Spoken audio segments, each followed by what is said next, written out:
When I was in year 5, we used to stand in line to wait to go to music class. As we stood there, people would get into groups to talk to each other. Everyone always seemed to know exactly where to stand, what to say, and when to talk. I remember wondering, what the heck is wrong with me? Why am I not getting this? It seemed like everybody was on a different level than I was. Or rather, I was on a different level than they were. At the time, it didn't actually seem like I was different. It just seemed like I was quirky. 2 years later, we went in about depression to a psychiatrist. I came out with the diagnosis of autism. Autism spectrum disorder, or ASD, is a neurological disorder that affects communication and behavior. It affects 1 in 54 children worldwide. It was first noted in 1943 by a man named Leo Kanner, and from there to today, the range of behaviors and people that have ASD has broadened. Until now, both children and adults still get diagnosed every day. There's just one problem with this model that diagnoses hundreds and thousands of people. It doesn't actually fit everybody.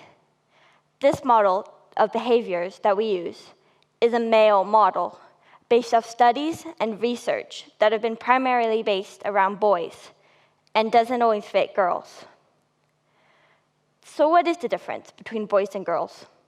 Oddly enough, it starts all the way from an early age. Rachel Hiller, a professor in the University of Bath, conducted 2 studies in Australia about the gender differences between boys and girls with ASD, but with no learning difference. What she found while interviewing the caretakers of girls and boys with autism was that there were some similarities, like later speaking. But while boys would tend to isolate themselves from others, girls tended to obsess over friendships and try harder and harder to fit in, much more likely to be making friends or even 1 or 2 like-minded allies.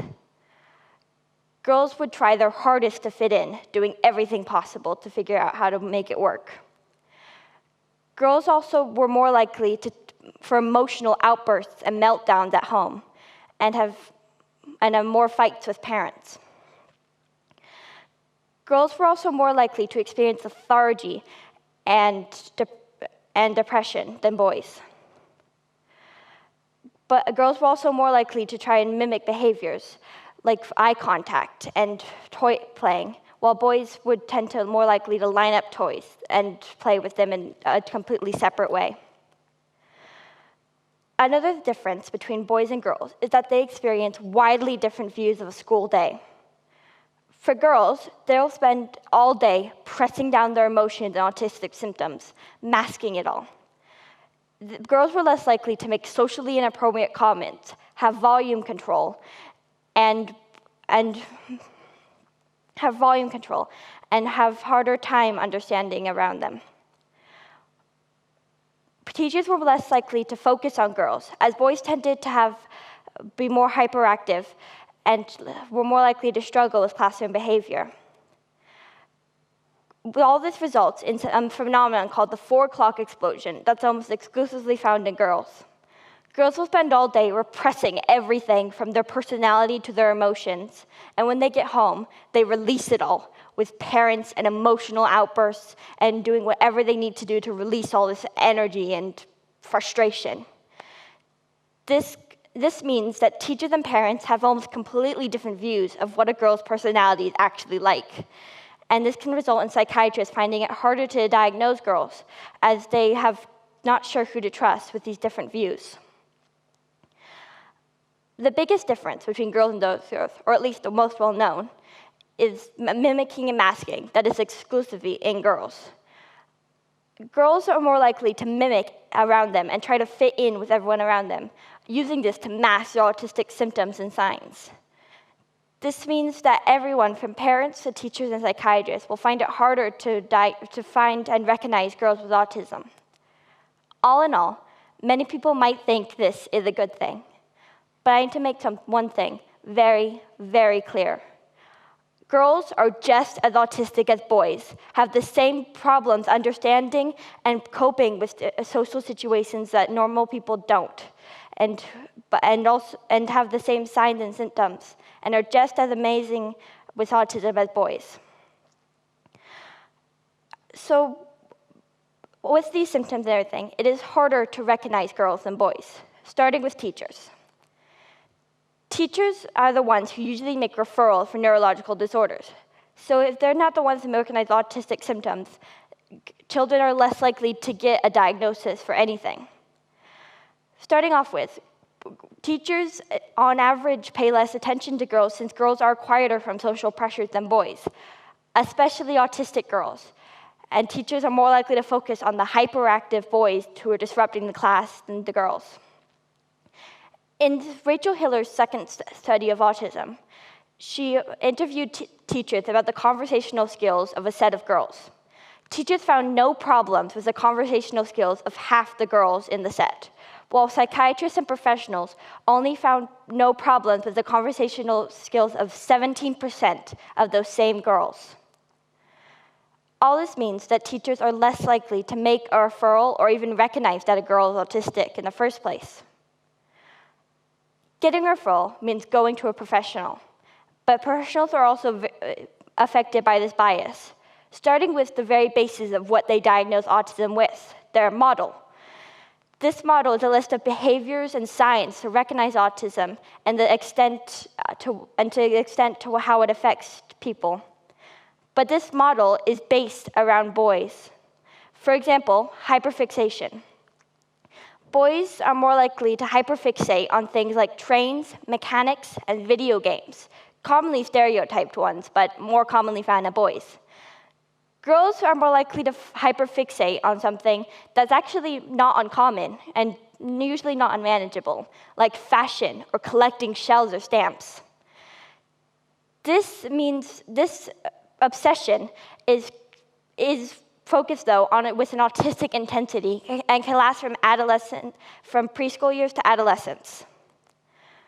This means that one of the key ticks in the box that professionals have to do for hyperfixation often isn't found, and can mean that girls can go misdiagnosed or undiagnosed with autism. The biggest group, though, affected by this bias is the general public and the media, specifically parents. In the media, a lot of things are heavily stereotyped, especially autism. Even autistic boys are heavily stereotyped with what people think autism looks like. But it's always autistic boys in the media. Can you remember one time you've seen an autistic girl on the news or in a show?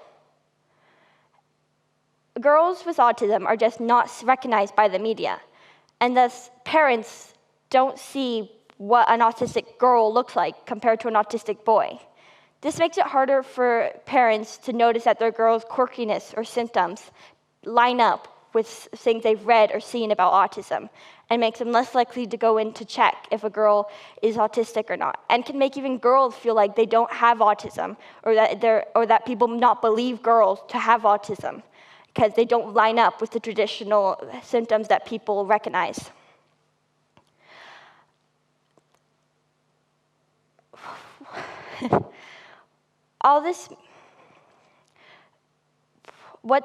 So why is there this difference between girls and boys?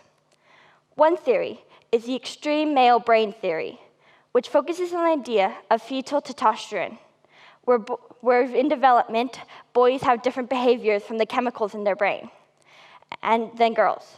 Another theory is that a mixture of social and environmental factors have forced girls to adapt throughout time, and forcing them to be better at fitting in than boys ever had to. Another theory is that we are simply not recognizing girls, with them flying under the radar of teachers and psychiatrists. All this means that when you're going in for a diagnosis, girls are more likely to get misdiagnosed or go undiagnosed.